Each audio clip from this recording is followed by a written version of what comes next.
This is Leafs Morning Take with Nick Alberga and Jay Rosehill. Now we've got a fight started here right off the bat with Rosehill. 30 minutes of live, nonstop Leafs talk starts now.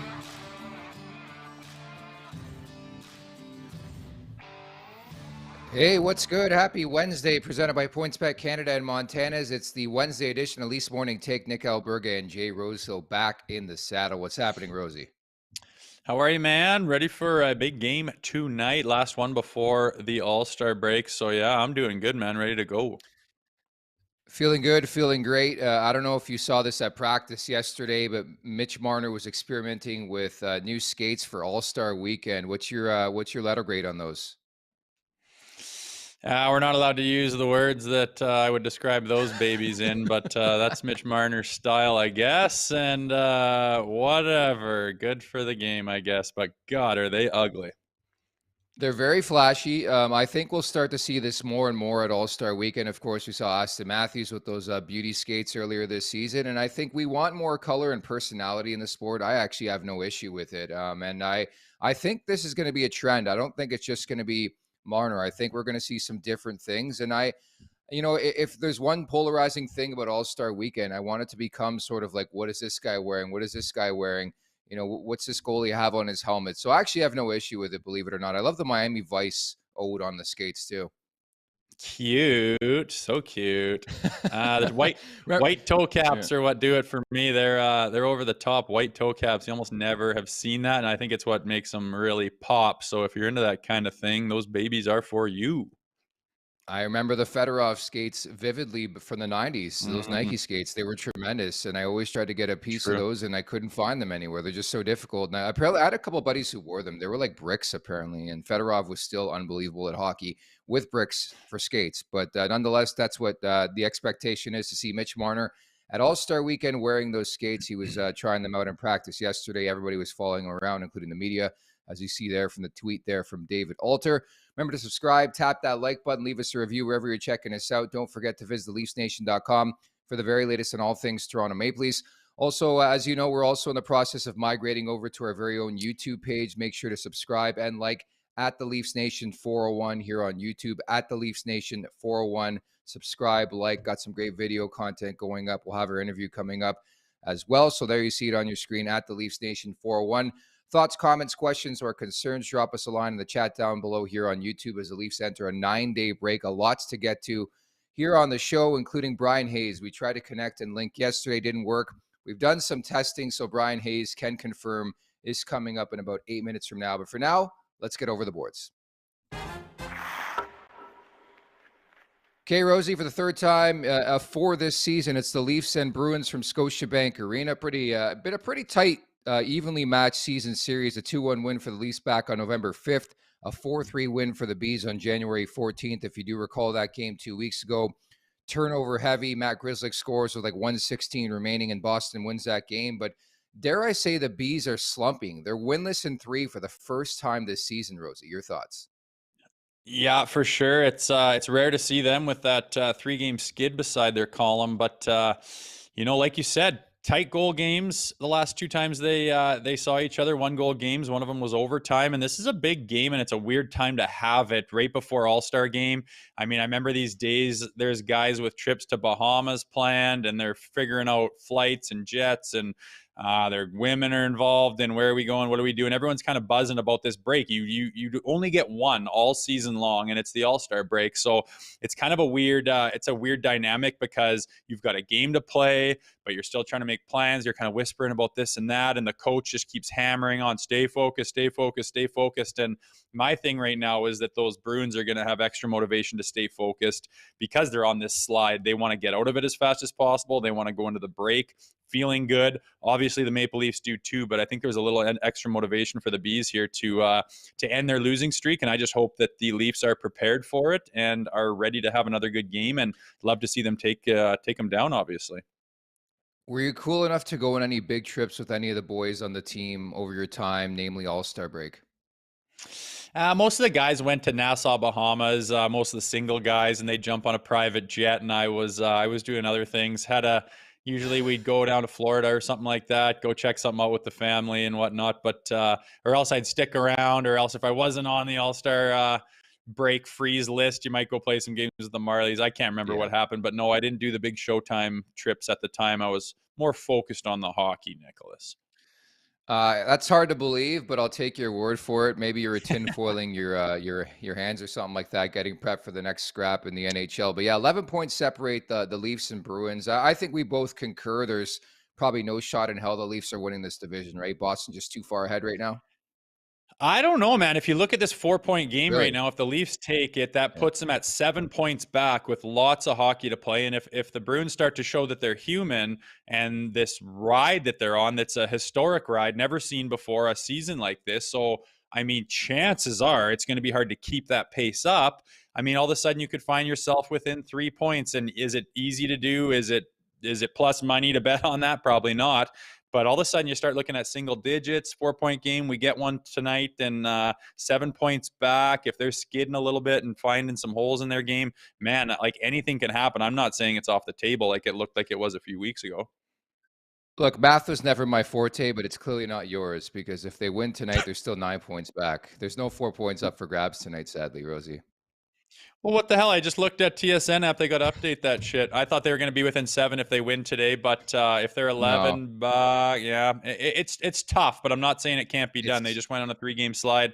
If they lose that, they're going to have a long few days thinking about what's going on with their outfit. So anything can happen. I yeah. thought it was 7, which looks a little bit prettier than 9 for sure. But Yeah, I think to your point, just in a 3-point league, it's just so hard to make up 11 points. And I just don't know if the Leafs have it in them, especially knowing what we know about the Boston Bruins. They win like every game. Again, this is an anomaly in their sort of schedule this season that they're actually losing games in regulation. They dropped 2 or 3 in regulation, but still picking up points, and everybody around them is picking up points and the matchups and all that jazz. I just can't see it. I think Toronto's pretty much locked in, as we know, with Tampa in round one. Looking ahead to the February scope, by the way, Toronto went 8-4-2 in January, so not too shabby. They have 9 games coming up in February, 5 at home, 4 on the road. 3 of the 9 teams they'll play currently are in a playoff spot: Boston, Minnesota, Seattle. They have 2 against Columbus, 2 against Chicago. So I wrote down in big bold letters, don't play down to your opponent, because on paper, the schedule looks satisfying for the Maple Leafs. But Rosie, how often have we talked about that on this show? Namely, 2 losses to your wagon Arizona Coyotes. tons. Yeah. And just to reiterate about the 4-point game, when you're playing a team that you're catching in the Yes. standings, you can get 2 points, and that means they automatically get 0. So that kind of makes up Okay. that 4-point game where Good sometimes you math. win a It game and checks so out. does your opponent. So there's no ground gained, is what I was referring to. But yeah, this schedule, man, I mean, for any team in the world, you are licking your lips. You're looking at like just a ridiculous win percentage, assuming you got your shit in order. But again, this weird Maple Leafs team franchise in general, they can beat the Boston Bruins tonight and then very well may, lose to, I don't know, Columbus or Chicago coming down the stretch here. Another tough one against the Canadians. Who knows, man? But you'd like to think that they're growing and they're maturing. And as a team, they've learned from their mistakes on what kind of preparation looks like before big games and softer games, and they need to get away from that and start bringing their best stuff against some of these bottom teams and guaranteeing these points. Because, like you say, I mean, if Boston's on a slide and the Leafs do what they should this month, it's going to look a hell of a lot tighter than people are giving it credit for, and it could be a little run down the stretch. You never know. That's not out of the question by any stretch, but you got to win these bloody games against these bottom of the barrel teams first. Yeah, that's a pretty good breakdown, Rosie. I won't lie, to give you credit here on the show, because I think if the Leafs can take care of business, and that's a big if, everything you just mentioned, they seem to struggle against the shit teams and play up to the good teams. It makes absolutely no sense. Like, I almost prefer them play juggernaut teams than play Yeah. Chicago a couple of times, play Columbus a couple of times. But that's the fascination for me. Can they take care of business? It's one thing to have that schedule. It's another to take advantage of it. Just look at the Calgary Flames and how much they're struggling. And a lot of people, including the analytics community, were all over Calgary. They got a great second half schedule, but you have to take care of business, don't you? Yeah, for sure. I mean, it's only as good as the calendar it's sitting on. You got to actually go win those games and get those points. And I don't think any of these teams are laying over. Especially, the Canadians love to play hard against the Leafs, and we've talked about it before. When guys come into Toronto, there's a lot of extra motivation. So if you think you're going to have a night off and yawn, and it's going to be point night automatically, and all the good things that you do as a team to make you good go out the window, man. You're just going to be playing down to their level, and that's the stuff that coaches absolutely hate. I imagine Keefe is going to be driving that home here this month with being prepared and bringing your best stuff no matter who you're playing. And it's something you got to do as a team collectively, man. It's just not good enough dropping points to these garbage teams when you're supposed to be a premier team in the NHL. It's interesting too, because you look at the schedule and almost like you sort of bat an eye because you're like, oh, wait, Austin Matthews out for a minimum of 3 weeks. Then you look at the opponents and you're like, oh, that makes a lot of sense, doesn't it? Yeah, it does. And I touched on that the other day with my 3 hits on, what the correlation Yeah. between certain injuries on certain players are during this time of the year. All-Star game aside, you got this easy schedule coming up. If a guy's got something ailing him and he's a star and he's not in the Hart Trophy race or the Rocket Richard or whatever, there's probably a little bit of extra incentive to say, you know what, I've been looking for a time off here. I've been looking to rehab some of this stuff. I'm not healing the way I want to be. Maybe I can take a couple weeks here and get myself primed up. It's pretty good time of year for a guy like him to do that. I wonder what the fuck is Austin Matthews doing for All-Star break and bye week, man. Doesn't have to be an All-Star weekend. I'd love to be a fly on the wall in that private jet. Where do you think he's headed? I wonder if he's got to stay home and rehab. I mean, different teams and different injuries and No different way. trainers. You Come got on, different really? things. I don't know, man. I mean, it looks pretty bad with him jetting around when he's got an injury. But depending on what it is, if it's just something that they give him one of those ice machines and put it on his injury and say use this 3 times a day and get lots of rest, then maybe he's off. But it would be a PJ for sure, and it would be somewhere fancy schmancy. You're crazy if you don't think he's wheeling around somewhere with Justin Bieber. Anyways, Montana's is bringing back the viewing party with daily deals in 2023. All you can eat ribs on Wednesday. We love that. Don't forget, we have a prize giveaway coming up tomorrow, courtesy our friends over at Montana's, a $25 gift card.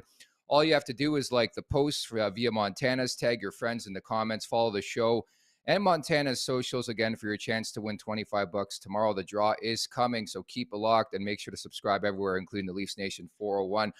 All right, so yesterday we tried our best. Today, Ken confirmed we have him. So happy to bring in from TSN 1050 and TSN, the host of Overdrive. It is Bryan Hayes. Hayes, if you had a chance to be going somewhere on All-Star Weekend, where would it be?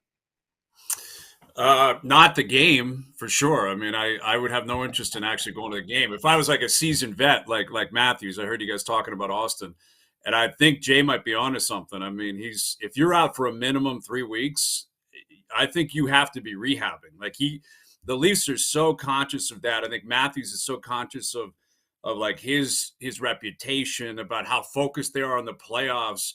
He gets caught in Vegas or Miami or something, and he's actually got a legitimate injury, and there's no reason to believe that he doesn't. I'm not sure that's a good sign, and I think he's probably thought of that, and I think the Leafs have thought of that. But for me, it's probably Vegas. You can't go wrong in Vegas. Maybe with the bye week afterwards, although the Leafs would be playing in Columbus, if you could sneak in an Arizona trip, Super Bowl vibes, waste management vibes, something along those lines for sure. Hayes, Rosie just went to Vegas. He has a good story that I'll tell you off air that we can't tell on this show just yet, but it's pretty fantastic. So it's the Leafs and Bruins tonight. What's your general scope on this matchup? Obviously, this rivalry and the Leaf season thus far, Bryan. Well, I mean, they've had a great season. You can't control what other teams are going to do. The Bruins, you just got to tip your cap. They've lost 3 in a row, but look at the competition they've lost to. It's Tampa, Carolina, and Florida in overtime. Those are 3 really good teams, Tampa and Carolina in particular. So I think from that standpoint, you're going to get a great outing from the Bruins. They seem really inspired to prove it every single night. I think they're looking at history. They're looking at the standings. You get this deep into the season, you can start actually thinking about, chasing 62 wins, 63 wins, and maybe doing something no team has ever done before. So I think the Bruins show up. I think they have a great game tonight. But I expect the Leafs to play well. Like what you mentioned prior to having me on is absolutely true. You look at post-break, home and home against Columbus, they probably lose one of them somehow. Columbus, the worst team in the but they'll find a way, right? They got a home and home, I believe, with Chicago. They'll find a way to lose one of those. They got the Habs in there. They always struggle against them. But the Bruins, I think they'll play well. I think they'll play strong. And you have to have some sort of internal inspiration to circle a game or two down the stretch that means a little bit more. And this Boston matchup, any games against Tampa, I think that's basically what we're talking about. Like, we know it's coming. The Leafs are going to play Tampa in the first round, and if they get through, they're likely going to play Boston. And they've got a great history against Boston in terms of memories, in terms of meeting them in the playoffs. We know how the results have actually played out. The Bruins have owned them in the playoffs, but I think it'll be a fun game. I think it'll be a great game. I think both teams going into the All-Star break and a bye, there's no reason not to leave everything on the line. So it should be a fun game tonight. Hazy, do you think they have any chance of catching Boston? You think there's any chance of that happening, or would it have to be like an epic collapse kind of thing? Yeah, I think it's more on Boston, right? Like, you can't expect the Leafs to be any better than they have consistently been. Yeah. Right? Like, it's the chance of the Leafs aren't going to play 900 hockey in their final 30 games. Like, that's just not realistic. So even if the Leafs stay exactly where they are, that might be asking too much, considering the games tighten up a little bit down the stretch. If you clinch early, maybe you take your foot off the gas. So from a Leaf perspective, I would just expect that they kind of stay where they're at. So it would have to be Boston. Clearly, you have to win tonight in regulation, right? Like, they got Boston, I think, end of the season in Boston. Maybe that game means something. Maybe you got to win that in regulation. But I don't know. I think even if the Bruins lose tonight, that's 4 in a row. They're still miles ahead, and they're such a good team. I don't see it happening. I mean, it would be an epic collapse by the Bruins, and everything they've shown us through 50-plus games would suggest that that's likely not going to happen. Yeah. Guys, I'm so jaded, and I've been covering this team just like you, Bryan, for a long time. I don't care who they play in the first round. I've seen them lose to Columbus, Montreal, Boston. Like, list your opponents. So if we want to get into a match where we're trying to pinpoint an opponent for the Leafs, I just think it's the wrong scenario. But you talk about Boston. Obviously, they've been a juggernaut this season, Hayes. Bo Horvat, they lose out on him. I mean, there's no secret. The Bees were in on Horvat. So if you're Toronto, like, if you're Kyle Dubas, are you reactionary to what Boston and Tampa are doing, or do you sort of stay in your lane here? No, I don't think so, because, I mean, even if the Leafs do nothing, they're still going to have the exact same expectation, right? Like, you have to win. Like, it doesn't matter what they do between now and the third. And that's not to suggest they won't do anything. I'd be shocked if they didn't. I can't get a read on if they're going big game hunting, or if they just want to, plug in a third line guy and a depth defenseman. I think we're obviously going to find that out between now and March 3rd, but it's difficult to get a read on where the Leafs stand right now. But I think you have to expect all three teams to be active in some capacity. Tampa is every single year. It's like they don't have the same cap that everyone works with, right? They got all those great players, and they're constantly acquiring pieces. They're always all in. They're always willing to trade prospects and picks, and that's not going to change between now and March 3rd. And the Bruins are in a similar situation where they know what they're dealing with in terms of how good they've been this year. They're going to have home ice throughout the playoffs, and the likelihood that Bergeron, Krejci are leaving at the end of the season. Pasternak's going to get a massive contract that's going to affect their cap. So I think from a Bruins perspective, like, they're really narrow-minded. They are thinking simply the next 4 or 5 months. So I expect them to do something big. In other words, I think the Leafs know that. I think Tampa knows it. Boston knows it. You expect things are going to happen. You have to try to plug holes where you believe they are and where you think you can fill them. But regardless of where we stand on March 4th, from a Leaf perspective, nothing is good. Like, the Bruins could go out there and get Patrick Kane, Ryan O'Reilly. Tampa could pick up Timo Meyer and Jake McCabe, and it doesn't matter. Like, no one in Toronto is going to be like, oh, well, now, if you lose, it's all good. It's still going to be the exact same expectation on March 4th. And I think the Leafs are aware of that. So I think you stay in your lane, you do what you're going to do, and you let the chips fall where they're going to fall. Armchair GM, though, like, who have you pinpointed players? I know Barbashev's names come up. We had Elliot Friedman on the show last week. We've had Dave Pagnotta, and obviously other insiders like Frank Cervelli works for Daily Faceoff here. Is there a guy that you have in mind that makes a lot of sense for the Maple Leafs? No, I don't think there is a specific player. Like we had Keith Jones on our show last week, and Jonesy brought up the Tampa example when they first went on that cup run, and they that was when they picked up Blake Coleman from Jersey, and Barclay Goodrow. I think he was in San Jose at the time, and they had to pay a premium for those two guys, but they were not coming in to push Kucherov out of the way, right, or Matthews out of the way, or even be in the same conversation. It was like, we're going to bring in a third line, like we're creating a third line, and they connected with Yanni Gordon. The rest was history. So those type of players, like Barbashev, would probably fit that. That's not where Patrick Kane necessarily fits, right? Like in terms of his reputation, Timo Meier is not a guy. He could play on the third line. Obviously, any of these guys could, but we're so focused on the big names because, it's a sexier conversation. And there's a part of me that, from a content creation standpoint, I'm sure I can speak for you guys, I think that would be awesome. If you found a way to bring in Kane or Meyer or whatever, it'd be amazing just to be able to see him in a Leaf uniform, see how they impact the game. But I think it's more likely that they try to chip away on a third line. They chip away on depth, and they chip away on some sort of depth on the defensive end. So I'm not waiting for some massive splash. And I'm not sure if the Leafs are bracing for that either, because listen, the way this team is built is it's Matthews, Marner, Nylander, Tavares. Like that up front, you're not surpassing that. You're not bringing in someone who you think is going to have more pressure to perform than those four guys. So once you're below that, you are talking depth, regardless of who they are and what their talents are. So I think it's more plug and play kind of guys that may not necessarily be, A1 sports page type names. But I think Dubas and company understand if they get a couple of them, they can really supply a lot of depth and possibly impact come playoff time. Rosie?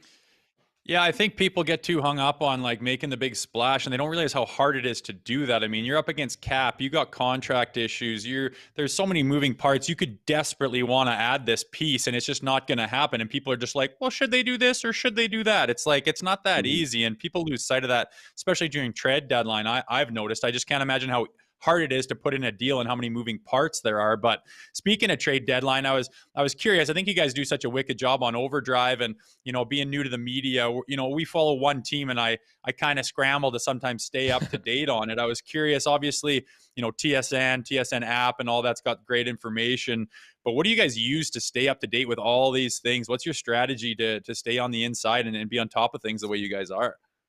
Well, this is where publicly everyone carves Twitter. Right. Everyone's like, oh, it's a cesspool. It's the worst. It's awful. I never want to be on it. And then we're on it 23 hours a day because it is the best collection of material. Like, quite frankly, I was having breakfast this morning. We got a new rule, too. I got two young kids. We're trying to keep iPads off the table, phones off the table. I'm more guilty than my 3-year-old and my 7-year-old. And I literally open Twitter and Tom Brady's video pops up. And like, that's going to get out anyway. By the time you get to 4:00, no one's O's not walking in saying, oh, I didn't know Tom Brady retired. Like, everyone's going to know that. It's everywhere. Yeah. But Twitter has changed everything in terms of just focusing content, where like when I got into the industry, years ago, it was like, you read the papers, you found different websites, you'd find blogs, and you just try to like amalgamate everything into a sheet or two where you can focus on it and possibly come up with some discussion points. Now, Twitter supplies you with so much information, so many different stories that you just couldn't find on tsn.ca or whatever it is, just because of the nature of it and how quick it is. So really, a lot of it is social media driven. It's completely changed the industry. And sense. And listen, there are pros and cons to it, of course, but like, look at what's going on with the Leafs. The Leafs are probably on the ice right now, and there's probably 15 reporters down there sending out lines. When I got into the industry, that wasn't a part. Like, Twitter wasn't around. It was, you had to wait until puck drop to find out if there was a line change. If someone was on the third line, you didn't know until the first shift, and you're like, oh, that's different. Now hours in advance, and you can kind of focus a conversation around that. So social media, it's changed everything. Yeah, it's also a cesspool. I thought for a hot minute that Margot Robbie and Mitch White were a thing, right? You fell for that? That is so outrageous. Like, that is ridiculous that you fell for that. That's the whole point, is that Mitch White's not pulling in Margot Robbie. First of all, she's married. Yes, yeah. Secondly, Mitch White, are you nuts? Like, there's no way he was pulling in Margot Robbie. That was, and I saw that too. It was everywhere. People were quote tweeting it. Oh, Get it's this so guy a stupid, 20-year man. contract. Yeah, he's going to win the Cy Young next year. Yeah, and you're right. That is an element of the cesspool, because I've been on the wrong side of it a bunch, where I've gone with something and I've learned my lesson, and then I realize that's a dummy account, or like, especially around the trade deadline, the amount of fake Oh, yeah. accounts Oh, pop yeah. up, and then you want them to exist, right? Like, it's coming. It's coming. On Yeah. March 3rd, there's going to be someone, a dummy account, Patrick Kane's a Leaf, and everyone will be like, well, that's kind of cool. Meyer too. Then you Yeah. realize, yeah, he's got 4 followers and it's completely bogus. So yeah, you got to be careful on that front. And now Elon just fucked Twitter for life. Just one more before we let you go. I can't wait for 4 Eastern time and your take on Tom Brady. People are going nuts for this fucking video. I don't know why, man. I don't even watch football, and I can tell you the guy's playing a game next year. Maybe you have a different feel, but speaking of acts, I got a lot of heat over the last 24 hours for my comments on Matt Murray. We were actually in the alumni box. No Penny Pesto, by the way, on Friday. But we were in the alumni box, and I was heated over the fact that I wheel out there. Couple pops in me, and it's your boy Ilya Samsonov. Matt Murray's the ball cap on the bench. But what's your read on that situation with Matt Murray?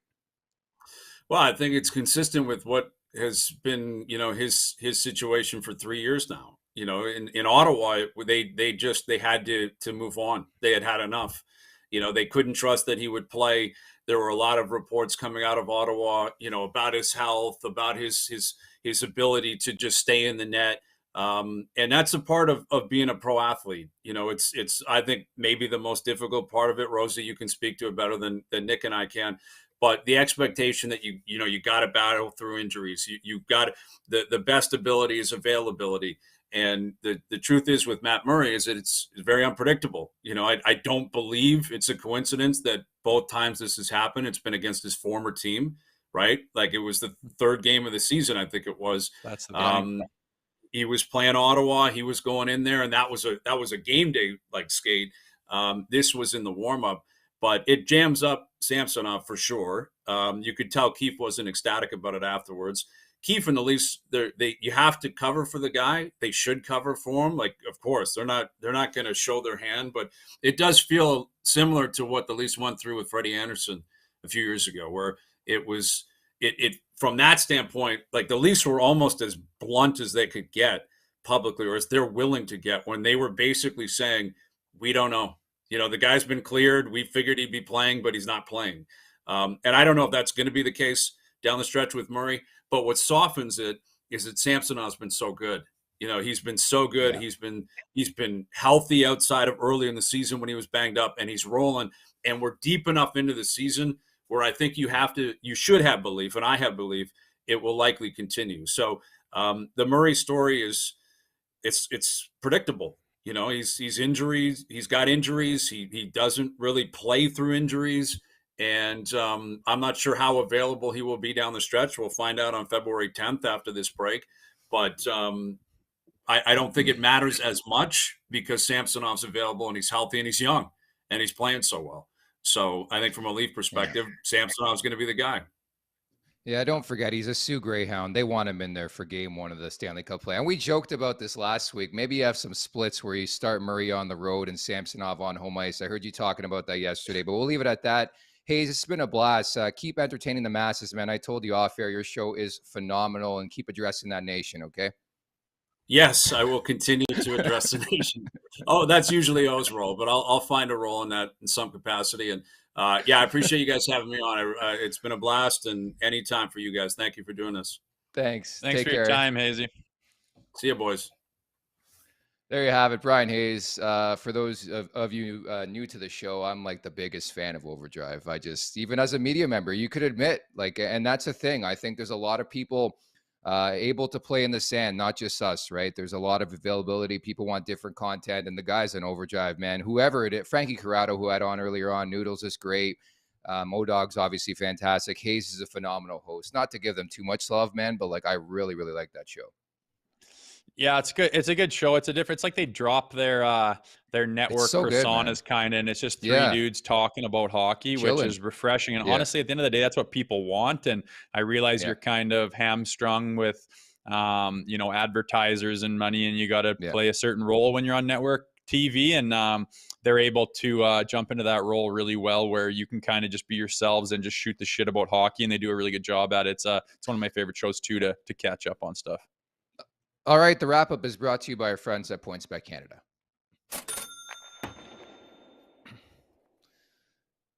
All right, Rosie, it's been a tough week in terms of bets. I haven't hit the first 2 days. We're going to get back on it today. I like the over 5.5 goals in this game between the Boston Bruins and the Toronto Maple Leafs. Minus 125 is the last price I looked at there. Obviously, it's increasing as we speak. But number one, and first and foremost, there's just 6 games this week. You look at the games last night, the over hit in all 3 of them. As you mentioned to start off the show, everybody's looking forward to the beach, the cocktails. They don't care about hockey. I don't care if it's Boston or Toronto. So I'm expecting a lot of offense tonight. Are you? Yeah, I'm kind of surprised the line set that low. I thought it'd be at Me 6.5, kind of a usual number Yeah. there for these high offense teams. I mean, Pasternak over there could do anything. Maybe Matthews Yeah. being missed is kind of all they're looking at. But I mean, Johnny T and Nylander out there, and Marner could go on a bit of a tear. Maybe he's wearing his flashy skates tonight. Doubtful, but I would expect it to be a high scoring affair as well. So that's a good Yeah. bet, man. We're going to get you back on the board. And Yes. if not, I might have to take things over again. You know what? For tomorrow, take things over because there's no hockey, okay? Unless you want to talk about like futures or something like that. But if you see a game in another sport that makes sense to you, or you want to talk to your community who struck out last time, your betting community at work, please indulge me. So I'll put you on the spot tomorrow because, as you know, I'll be in transit tonight. So I'll be in and out of watching the game. But yeah, I'll put you on the spot for tomorrow, okay? Right on. I'll be Okay, ready. so just quickly wrapping here. I like that. Jim says, please give Matthews a break. I would still wheel around with Bieber. I don't care if there's rehab involved. You take a couple days to yourself. He's earned it. He deserves it. Tim writes in, I still think Lou took the L and he's going to flip the Horvat, for a package. We'll see if that comes to fruition. I just don't see it with Lou Lamoriello.